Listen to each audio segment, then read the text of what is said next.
सब कुछ उनको वहीं पर मिलने वाला है और उसके अंदर भी उनकी बहुत कम फीस लगने वाली है, तो कैसा रहेगा। तो उस माता जी ने कहा अरे ये तो बहुत बढ़िया हो जाएगा। और फिर वो मारवाड़ी में बोली एड़ो होई तो मन तो मजो ही आ जाएगी, हमारे तो टाबर एकदम खुश हो जाएगी। और मुझे उस समय लगा कि ये इस प्रकार का प्रोग्राम भले ही कुछ लोगों को धीरे धीरे समझ में आएगा, लेकिन उनको लगेगा टेक्नोलॉजी की इस दुनिया के अंदर जब लोग घर बैठे भी हमारे ऑनलाइन कोर्स मोबाइल के माध्यम से पढ़ सकते हैं, तो इस प्रकार के प्रोग्राम में तो पढ़ ही सकते हैं। कई लोगों ने कहा कि सर ऐसे कॉलेज के अंदर लोग क्यों जाएंगे, ऑनलाइन कोर्स घर पे ही मिल रहा है ना। मैंने कहा ये भी अच्छा प्रश्न पूछा। घर पे ऑनलाइन कोर्स पढ़ रहा है, छोटे मोबाइल पे स्क्रीन पे कंप्यूटर पे पढ़ रहा है, अकेला पढ़ रहा है, अकेला टेस्ट दे रहा है। टेस्ट में नकल मारने का मन भी होगा, प्रिंटेड नोट्स नहीं मिल रहा है, टेस्ट का प्रिंटेड पेपर नहीं मिल रहा है। ये सब कुछ घर पे बैठ के होगा। घर पे बैठा हुआ करे, लेकिन उसको लगे थोड़ी सी ज्यादा फीस में मैं आसपास की कोई कॉलेज के अंदर जाके तैयारी कर पाऊंगा, तो कॉलेज में अगर वो आता है तो उसको मोबाइल खोलना नहीं, इंटरनेट की खुद को उसको चिंता नहीं, बड़ी स्क्रीन के ऊपर टीचर दिखेंगे।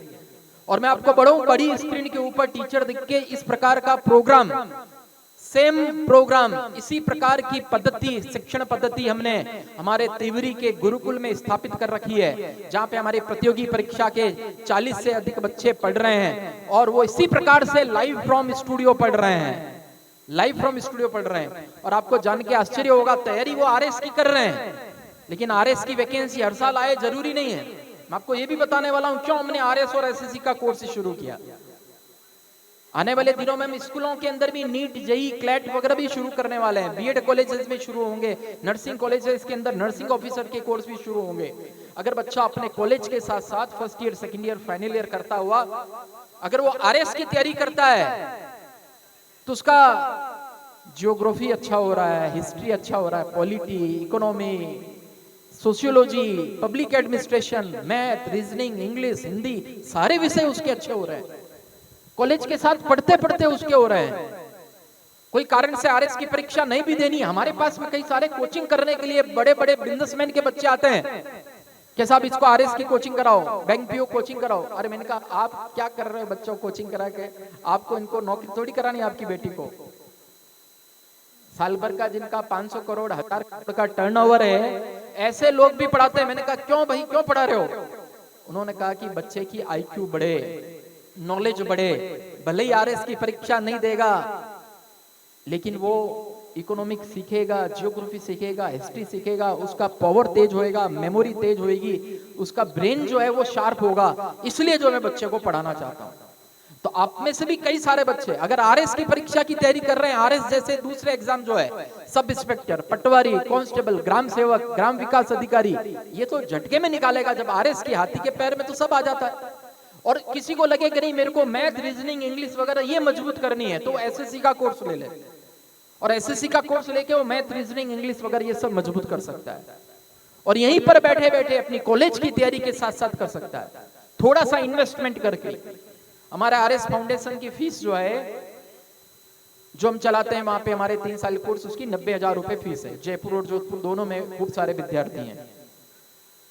3 साल तक 90,000 रुपए की पूरी कोर्स की फीस है। बच्चा हर महीने वहां पर बाहर का आया हुआ अगर रहता है तो 5,000 रुपए कम से कम हॉस्टल का लग जाता है। महीने का 1-2 हजार रुपए अन्य खर्च भी बच्चों के होते होंगे।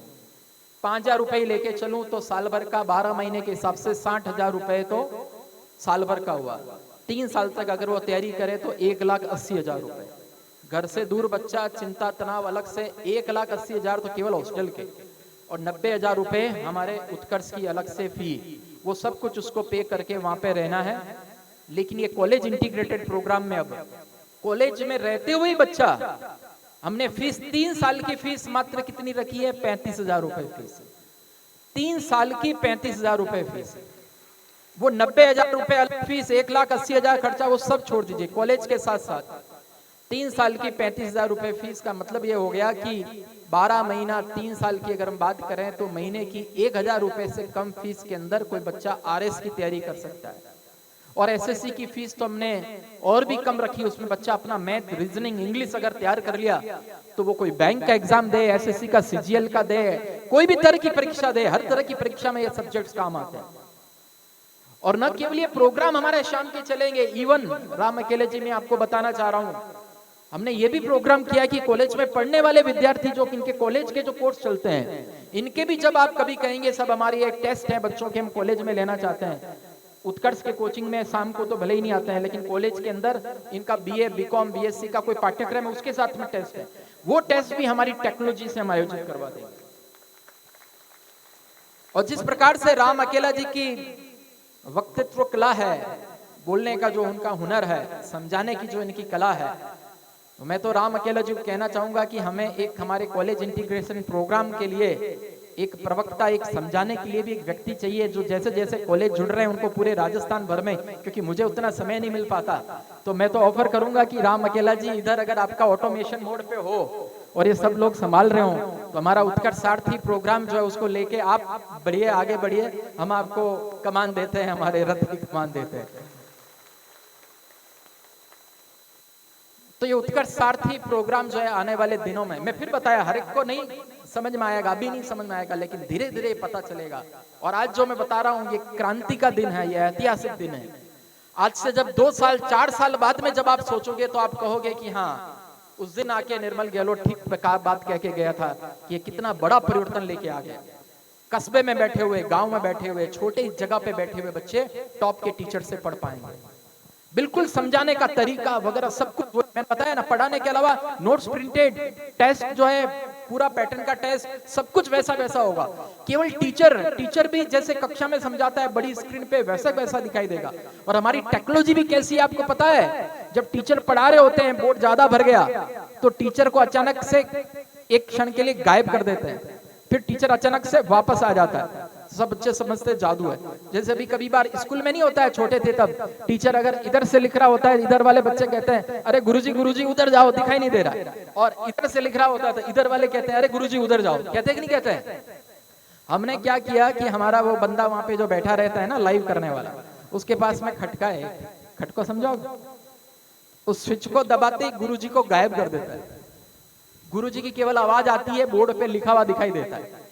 जब गुरुजी का मुंह बोर्ड की तरफ है और गुरुजी जब वापस सामने देखते हैं, खटाक से वापस चेहरा दिखाई देता है। समझ रहे हैं? इस प्रकार की टेक्नोलॉजी पे हमने काम किया है कि बच्चे को वहां बैठे बैठे, मैं आपको कह रहा हूं, अगर सिंसियर बच्चा है, अनुशासित बच्चा है, वास्तव में उसका सपना है कि प्रतियोगी परीक्षा को क्रैक करना, वास्तव में उसका सपना है कि प्रतियोगी परीक्षा भले ही क्रैक नहीं करूं लेकिन कॉलेज के साथ साथ अपने दिमाग को और विकसित कर दूं, तो उसके लिए कोर्स जो है रामबाण साबित होने वाला है, रामबाण साबित होने वाला है। और रामबाण से एक बात मेरे को याद आई है, कॉलेज के साथ साथ जो है इस प्रकार की शिक्षा के बाद में कम से कम मलाल नहीं रहेगा ना, रिग्रेट नहीं रहेगा कि काश मैं तैयारी किया होता, काश मैं भी बड़े शहर में जाके कोचिंग कर लिया होता। ये मलाल नहीं रहेगा, ये रिग्रेट जो है जीवन के अंदर बड़ा गजब का होता है। और उस मलाल को मिटाने के लिए यहीं से हम तैयारी कर देंगे। एक छोटी सी बात बताता हूं, थोड़ा सा हास्य वाले लोग बैठे हैं तो हास्य की एक बात बता देता हूं। रामलीला का समय था, नवरात्रि के दिनों में रामलीला होती है, दशहरे के दिन रामलीला का समापन होता है। राम जी रावण का संहार करते हैं, उसकी नाभि पे तीर चलता है और उसके पश्चात जो भी मुख्य अतिथि होते हैं, मुख्यमंत्री वगैरह कोई आए हुए हैं, वो भी फिर एक तीर चला के रावण के पुतले का दहन करते हैं। पता है ना ये घटना ऐसी होती है। तो रामलीला का समय था, नाटक चल रहा था मंच के ऊपर और एकदम राम रावण युद्ध का समय, अंतिम चरण चल रहा था और राम और रावण जी का डायरेक्ट से, राम जी रावण का डायरेक्ट युद्ध चल रहा था। तीर पे तीर चल रहे थे और रावण ने खूब तीर चलाए, लेकिन राम जी तो राम जी थे। अब राम जी अंतिम तीर चलाना शुरू किए। रावण सावधान हो जाना, ये मेरा पानी बाण आ रहा है, जल बाण। फिर लगाया तीर, जल बाण से कुछ, रावण सावधान, ये मेरा अग्नि बाण आ रहा है, ये मेरा वायु बाण आ रहा है। ऐसे ऐसे बोलते बोलते और फिर रावण जो ब्रह्मास्त्र छोड़ते हैं जो नाभि में लगता है और बोलते हैं राम जी रावण सावधान, मेरा ब्रह्म बाण आ रहा। और ब्रह्म बाण जाके रावण को लगता है, नाभि पे लगता है। लेकिन वो रामलीला का रावण जो है वो मरता ही नहीं, मरता ही नहीं, खड़ा ही रहता, हा हा हा हा, खड़ा ही रहता। राम जी ने सोचा चक्कर क्या हुआ, इतनी भीड़ में सुनाई नहीं दिया होगा। राम जी ने वापस से तीर चलाया और बोला सावधान रावण, ब्रह्म बाण आ रहा है। चलाया ब्रह्म बाण, रावण मरा ही नहीं। तीसरी बार और चलाया। अब सब लोग चक्करबम हो गए, परेशान हो गए। मुख्यमंत्री आए हुए, टाइम पे सूर्यास्त का समय हुआ, रावण का पुतला भी दहन करना है। और ये रामलीला वाला रावण मरे तो उसके बाद में आगे प्रक्रिया शुरू हो, मरे ही नहीं, वो मरे ही नहीं। हुआ क्या था, अब उधर से जो रामलीला का जो डायरेक्टर था वो बड़ा मनोवैज्ञानिक था, होशियार था।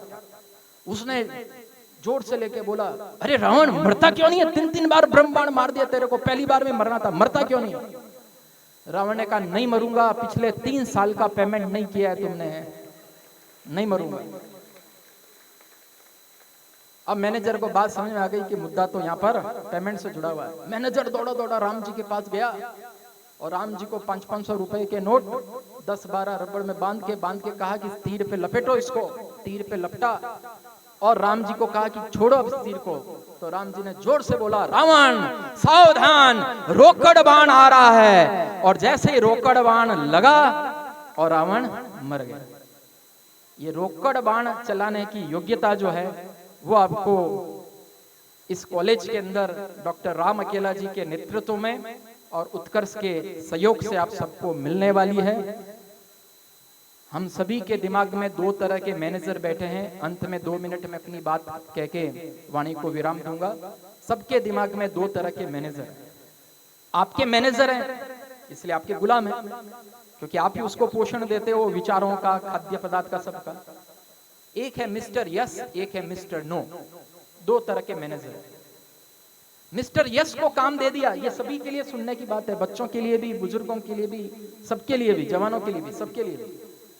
मिस्टर यस और मिस्टर नो। मैं अपनी जिंदगी का गुप्त बता रहा हूं आपको, सीक्रेट बता रहा हूं सक्सेस का। मिस्टर यस को काम देते हैं, मिस्टर यस एक्टिव होके 10 तरीके करने के बताता है। मिस्टर नो को काम देते हैं, वो 10 तरीके एक्टिव होके नहीं करने के बताता है, क्योंकि नाम उसका मिस्टर नो है। माताएं बहनों को भी पता होगा, अलग अलग संदर्भ में आप चीजों को ध्यान करेंगे तो पता चलेगा। अगर किसी ने काम दे दिया मिस्टर नो को कि मुझसे तो काम होता ही नहीं, मैं तो कर ही नहीं पाऊंगा, मेरे से तो कुछ हो ही नहीं सकता, मैं तो सुबह जल्दी उठ ही नहीं सकता, मेरे को तो टाइम ही नहीं मिलता, तो मिस्टर नो एक्टिव हो गया। वो कहेगा हाँ ठीक बात कह रहा हो, तुम सुबह उठ नहीं पा रहे हो ना, अभी कितने 7 बजे उठ रहे हो, वो आपको तरीके बताएगा जिससे आप 8 बजे उठो। आप दिन भर में टाइम खराब कर रहे हो, वो आपको और तरीके बताओगे कि ऐसे ऐसे टाइम खराब करो। अभी तू केवल शॉर्ट्स देख रहा है, रील्स भी देख, रील्स देखेगा ना टाइम खूब खराब होगा, ऐसे ऐसे चलता है।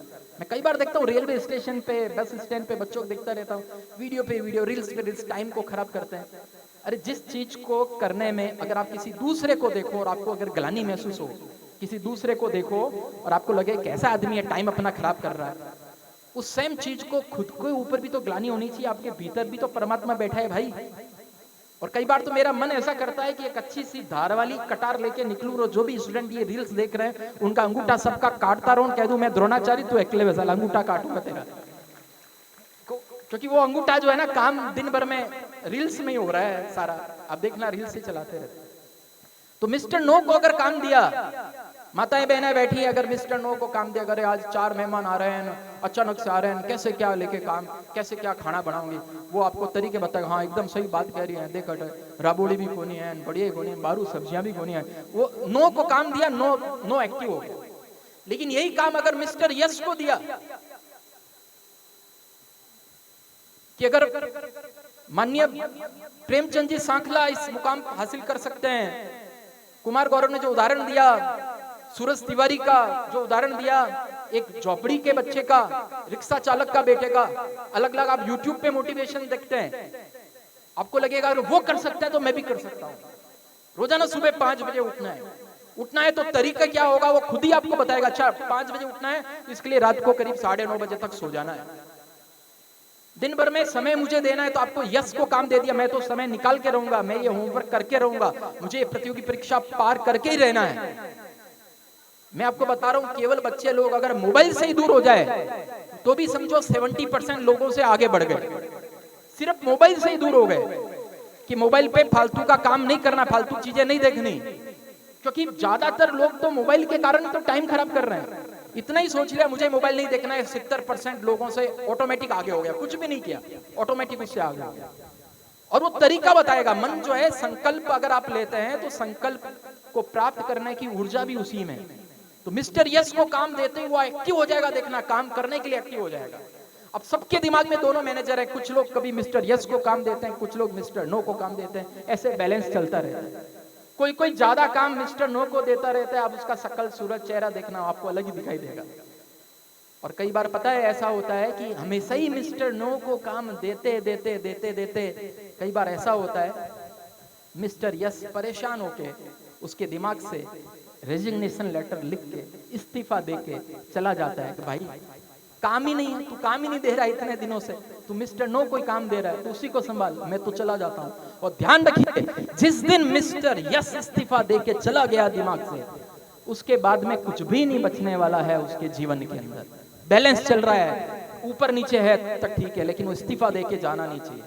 और आप लगातार प्रयास करके मिस्टर यस को काम दीजिए। सारे बच्चे कोशिश करके देख लेना, इसी साल के रिजल्ट में देख लोगे, अगले 21 दिन में पालोगे। कोई भी काम, ध्यान रखना, 21 दिन तक अगर कोई काम आप कर लेते हो, 3 सप्ताह 21 दिन तक कोई काम कर लिया।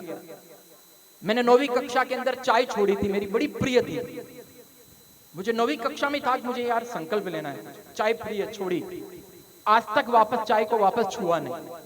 अलग अलग कई प्रकार के 100 संकल्प होंगे, लेकिन बता रहा हूं छोटा छोटा संकल्प भी अंदर से ऊर्जा, विल पावर, वो सब तेज करता है। और इसलिए आज जितने लोग यहाँ पर बैठे हैं, मुझे लगेगा मेरा आना, मेरा बात करना सार्थक हो जाएगा यदि आप ये प्रण ले लेंगे, मुझे अपने जीवन में, मुझे अपने धंधे में, मुझे अपनी नौकरी में, मुझे अपने घर में, मुझे अपनी रसोई में, मुझे अपनी पढ़ाई के समय, कहीं पे भी काम करते समय, कुछ भी करते समय मिस्टर यस को काम देना है, मिस्टर यस को काम देना है। और इतना मिस्टर यस को काम देना है, काम देना है, काम देना है कि एक दिन मिस्टर नो जो है वो इस्तीफा देके भाग जाए। मुझे पता है, मैंने अपने दिमाग से मिस्टर नो को इस्तीफा दिलवा के, जबरदस्ती साइन करवा के कई साल पहले उसको भेज दिया था। और तब आपने देखा होगा एक एक चीजें, अलग अलग समय में चीजें दिमाग में आती रहती है, क्या करना है, कैसे करना, नित्य नए प्रयोग उसी के कारण आते हैं। उसमें बाधाएं भी आती है पहले से ही, तो बाधाएं भी पहले पता चल जाती है, लेकिन मिस्टर यस एक्टिव होकर उन बाधाओं को दूर करने का मार्ग भी जो है वो दिखा देता है। और जब आपका मिस्टर यस लगातार एक्टिव होने रहता है, आप कुछ भी, कोविड के अंदर आपने देखा होगा, कोरोना काल के अंदर जब सब लोग शांत थे, सब अपने बल्ले जो है रख दिए थे शांति से, उस समय उत्कर्ष ने अपना बल्ला चलाया था और शानदार तरीके से चलाया था, पूरे भारत में चलाया था, ये आपने महसूस किया। तो आप जितने भी लोग बैठे हैं, परमात्मा आप सभी को हमेशा स्वस्थ रखे, प्रसन्न रखे। और जो जो आपने लक्ष्य अपने लिए निर्धारित किए हैं, अपने पुरुषार्थ के बूते, कई लोग कहते हैं कि भाग्य में लिखा हुआ है, ये तो मेरा प्रारब्ध है। जीवन जो है प्रारब्ध और पुरुषार्थ दोनों का मिक्सर है, ध्यान रखना। भाग्य में नहीं लिखा है सब कुछ, पुरुषार्थ पे भी निर्भर करता है। और इसलिए मैं सबको कहता हूं, जिनके भी जीवन में कोई संघर्ष चल रहा है, कोई परेशानी चल रही है, वो ऐसा समझो कि अब तक जो था ये प्रारब्ध था, भाग्य था, जो पिछले जन्म का भोगा था। और अब आज के बाद में जो कुछ भी आगे मेरे जीवन में होगा वो मेरे पुरुषार्थ से होगा। तो आप सभी पुरुषार्थी बने और अपने पुरुषार्थ से अपने शहर का, परिवार का, समाज का, राष्ट्र का नाम रोशन करे, ऐसी मैं शुभकामनाएं आप सबको देता हूं। और इसी के साथ में मैं बोलना चाहूंगा, एक बार सब आप मेरे साथ में, क्योंकि हम सबको भारत माता की जय के लिए लगना है। अंत में अपना ध्येय वाक्य यही होना चाहिए कि जीवन पुष्प चढ़ा चरणों में, मांगे मातृभूमि से अबर, तेरा वैभव अमर रहे माँ, हम दिन चार रहे न रहे, ध्येय साधना अमर रहे, ध्येय साधना अमर रहे। बहुत बहुत धन्यवाद आप सभी का। Thank you so much.